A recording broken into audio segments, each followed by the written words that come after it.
বন্ধুরা, আজ আমি আরেকটা ভর্তা করব।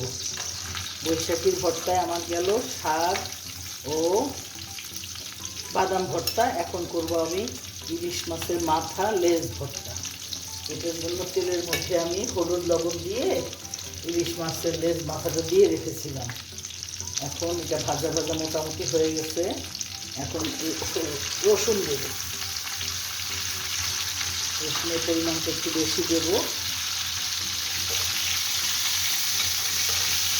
এবং রসুনের সাথে সাথে একটু বাদামি হয়ে আসলে দিয়ে দিব শুকনো মরিচ। আমি শাকটা করছি কাঁচামরিচ দিয়ে, আর এটা করব শুকনো মরিচ দিয়ে।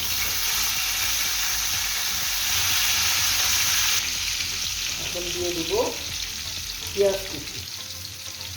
তারপরে আমি এটা পাটায় বেটে নেব।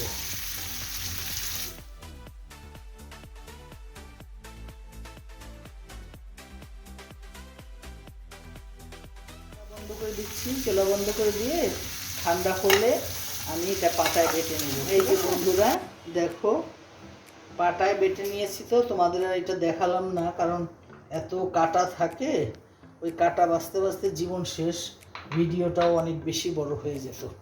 সেই জন্য আমি পাটায় বেটে নিয়ে এই যে এখন পেঁয়াজে একটু লবণ আর একটু সরিষার তেল দিয়ে মাখিয়ে ফিনিশিং করে ফেললাম।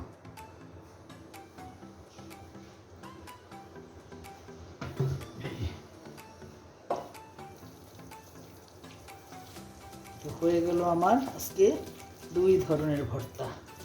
তোমরা মাওয়ায় যে খাবে কোনো দরকার নেই, বাসায় তোমরা ঠিক এইভাবে করো। আমি মাওয়ার মতোই করেছি।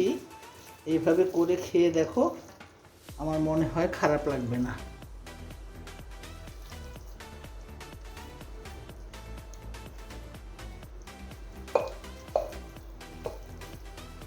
এখন তোমরা দেখো ভর্তা দুটো কেমন হয়েছে। আমার মনে হয় খারাপ হয়নি।